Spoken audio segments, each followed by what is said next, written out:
O tema aqui na nossa entrevista é fake news. Estou agradecendo ao jornalista Yuri Lamel Marques, que atendeu ao nosso convite. Ele participou de um dos nossos debates, de um dos nossos painéis que realizamos ao longo de todo o dia, no domingo passado, durante a eleição aqui na TV Santa Maria, que teve uma ótima repercussão, e ele deu uma boa contribuição, bem articulado, um bom ponto de vista, e por isso que nós o convidamos para estar aqui juntamente conosco para falar sobre esse tema importante. Boa tarde, jornalista. Boa tarde. Tudo bem? Tudo bem. Então, a gente não vai olhar o TSE, porque o TSE apregoou antes da eleição que seria rigoroso com a fake news. E o que a gente viu na eleição foi uma campanha de fake news, ou seja, de falsas notícias, assentada em grande visibilidade nas redes sociais. Exatamente, o TSE se reuniu antes das eleições com os partidos, né, para assinar um termo de colaboração entre os partidos para eles não ajudarem a não disseminar fake news, ajudarem a controlar, inclusive, né, o pessoal dos seus partidos. Mas pelo jeito não funcionou muito bem, aliás não funcionou nada, né, porque essas foram as eleições das fake news. Claro que nós tínhamos fake news nas últimas eleições também, mas essa foi determinante. Inclusive, eu acredito pessoalmente que as fake news determinaram o resultado das eleições. Certo. E eu digo, inclusive falei no outro programa e falo agora também, que essas foram as eleições do WhatsApp. Né? Nas últimas eleições de 2014, foram as eleições do Facebook. De 2018 foram do WhatsApp, porque o WhatsApp ele tem este poder, né, de disseminação de informações. Muito rápido. Muito rápido, muito direto, muito objetivo. E tem uma coisinha diferente do WhatsApp em relação ao Facebook, que o WhatsApp a gente não consegue rastrear a origem da informação. Então, se eu coloco lá uma fake news que eu mesmo criei, depois que foi, só vai. E não tem como saber que fui eu que criei, né?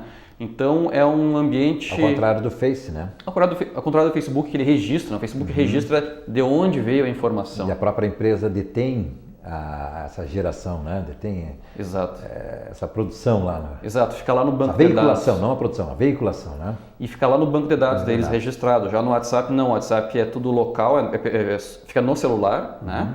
O WhatsApp ele só faz a transmissão, ele não guarda.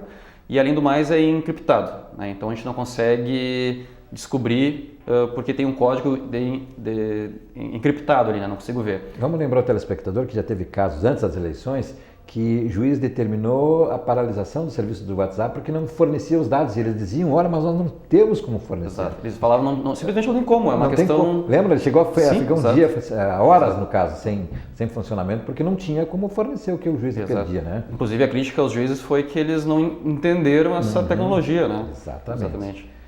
E o que onde é que está essa questão? Por exemplo, assim, alguns partidos, notadamente os que fizeram mais votação, como se viu, e até mesmo candidatos fizeram mais votação, eles souberam trabalhar muito bem isso. E quebrou, aí dá para pensar nessa questão com o cientista político também. Você é jornalista, mas na área da ciência política também vai ver que o partido tradicional, como é que ele mobilizava o eleitor? Através do cabo eleitoral, através do filiado, ou seja, partidos com mais leque de participantes mobilizava mais. Esses partidos tradicionais não viram eleitos seus candidatos. Aqueles desconhecidos que usaram que usaram as redes sociais, como por exemplo, Marcel Van Hatten. Ele utilizou no WhatsApp um discurso vigoroso, belíssimo, não sei se você chegou a ver. Sim. Ele fala aos estudantes na tribuna da Assembleia Legislativa. Nossa, aquilo eu tenho quase certeza que aquilo catapultou aquela votação de 347 mil votos. Com certeza. Porque ele é dessa geração mais nova, então ele entende como funciona. Ele sabe que hoje em dia a informação é menos importante do que a emoção, né? Então as redes sociais elas apelam pela emoção. E a emoção, inclusive, está entre um dos argumentos do porquê que as pessoas transmitem fake news. Inclusive, às vezes elas transmitem sabendo que é fake news, né? Muita gente faz isso. Tem pesquisas que demonstram isso. E por que elas fazem isso? Ela sabe que é fake news e mesmo assim ela transmite, ela passa para frente. Porque ela quer, na verdade, não informar a sociedade, ela quer mostrar para a sociedade o que ela acredita. E aquela fake news, às vezes, ela é tão forte que ela indica fortemente no que ela acredita, nos seus princípios morais e éticos, por exemplo. Então, essas também foram as eleições, com certeza, da emoção, porque as redes sociais elas são espaços muito bons assim, para explorar a emoção, né, do eleitor, com certeza. Outra questão que eu queria comentar contigo também, outro jovem também, é daqui de Santa Maria, fez os 16 mil votos, né? Foi surpreendente também. tanto para os políticos tradicionais, que quase ninguém o conhecia, né, quanto na política estadual, que pergunta quem é que vem lá de Santa Maria, quem é esse jovem de 22 anos, o garoto Giuseppe Riesgo, deputado estadual agora, ele também fez funcionar muito bem, casando inclusive nessa questão, acho que é o mesmo comentário que tu fizeste, né? Com certeza, e porque essas eleições elas foram completamente diferentes de todas as outras, né, porque ela demarcou o fim da estratégia tradicional de propaganda política. Né? Um marco disso foi justamente o candidato a presidente, que tinha o maior espaço na TV, certo, e simplesmente ficou em quarto. Né? Então, isso aí foi... Enquanto que o primeiro lugar não tinha nem 10 ou 20% do tempo de TV. Não, né? Ele não tinha um minuto. Era segundos, ele não tinha nem um minuto. Exato. Que chegou em primeiro.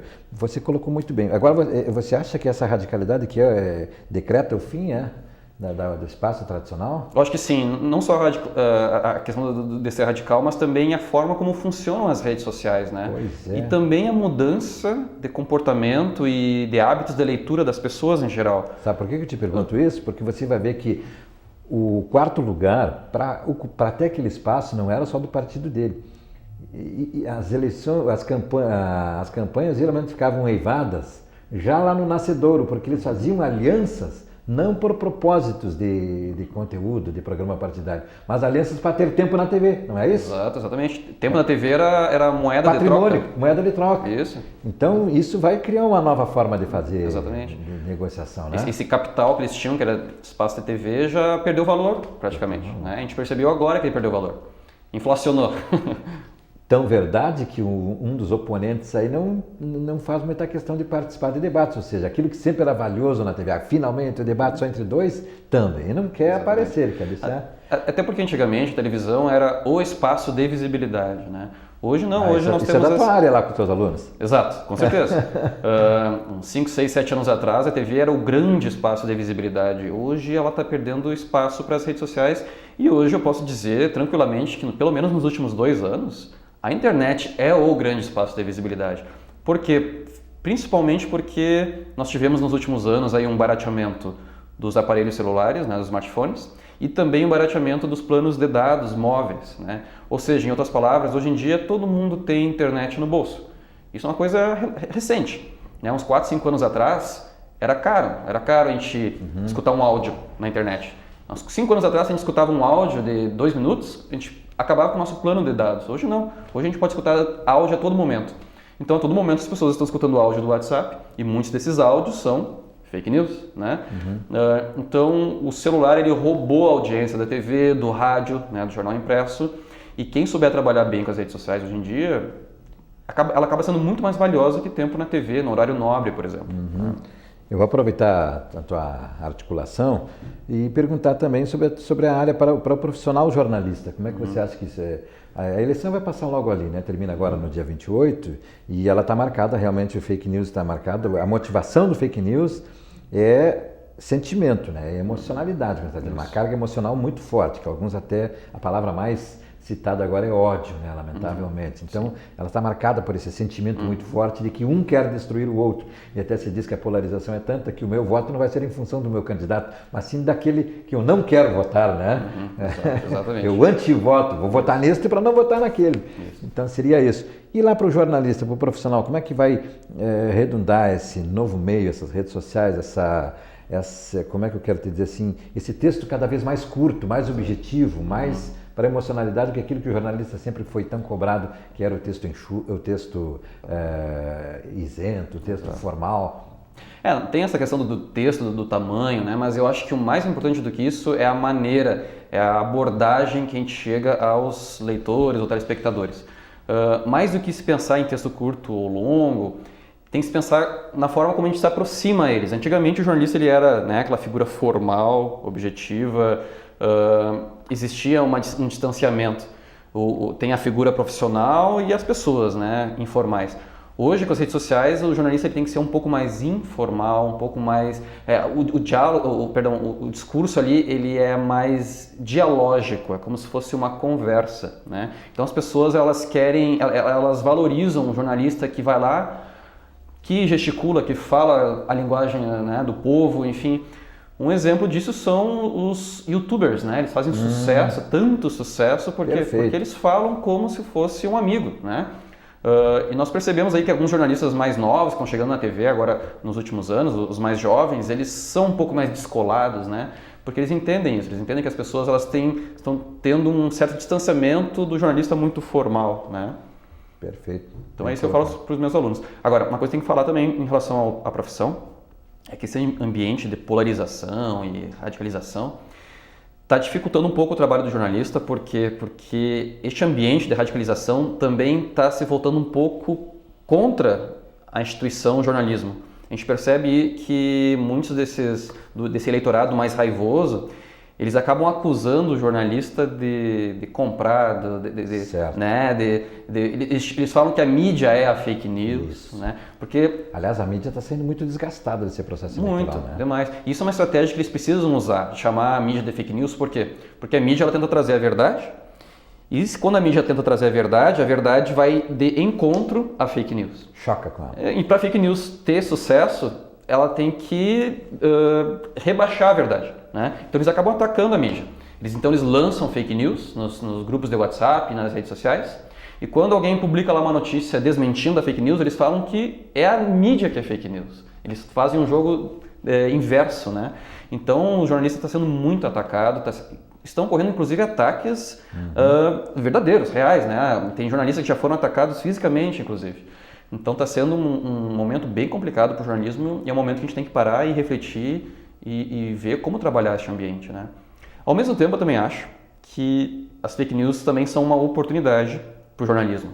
Eu falei no outro programa, eu acho que a fake news é uma forma também do jornalismo criar novos quadros, por exemplo, na TV, no impresso, para desmentir as fake news, né? Então, quando surge uma fake news, ela se dissemina de uma forma muito rápida, aí está uma oportunidade para o jornalista parar e criar uma nova pauta. Aquela fake news pode virar uma pauta para o jornalista, né? E, por exemplo, o jornal O Globo, por exemplo, criou um quadro chamado É Fake, é o nome do quadro. Inclusive tem até um selinho, né? Um desenho lá que é Fake. Ele reproduz também no G1 na internet. Muito também, bom. Exato. É um novo quadro, né? Que é uma nova oportunidade de trabalho para o jornalista, inclusive. A Folha de São Paulo também está trabalhando com bastante audiência também, o pessoal tem acompanhado isso, né? Aqui eles passam a investigar, né? Tem um quadro de jornalistas que vão investigar se é ou não. Ali a gente não vê como é que eles fazem isso, mas eles vão investigar para poder desmentir. Mas aí você coloca de forma muito bem, muito brilhante até. Porque quando o jornal coloca, não vou dizer verdade, quando uma informação apurada. Quando ele apura a informação, revira, não é verdade, é fake, né? Ela já circulou, não sei, ela não tem o mesmo efeito de sentido que teve lá quando circulou como fake news, né? Até porque a imprensa acaba sendo mais lenta do que as mídias sociais. As redes sociais são muito rápidas, né? O WhatsApp é muito rápido. Olha, excelente mesmo, muito bom, até porque o convite de trazê-lo aqui foi exatamente o que nós estamos pensando muito nisso, estamos comprometidos com querer entender esse fenômeno que está acontecendo e como todo fenômeno ele chega muito rápido, chega até sem bases teóricas, né? É da tua área aí, cabe muito bem pesquisa sobre isso, né? Bem-vindas pesquisas para todos os profissionais da academia aí. Yuri Lammel, Marx, obrigado por ter vindo, cumprimentos aí pela sua jovem, né? Quantos anos você tem, Yuri? Eu tenho 33. Puxa vida, parabéns. Obrigado. Muito bom, admirei você aí, muito bom. Muito bom mesmo. Depois do intervalo, nós temos mais informações aqui no nosso telejornal Santa Maria agora.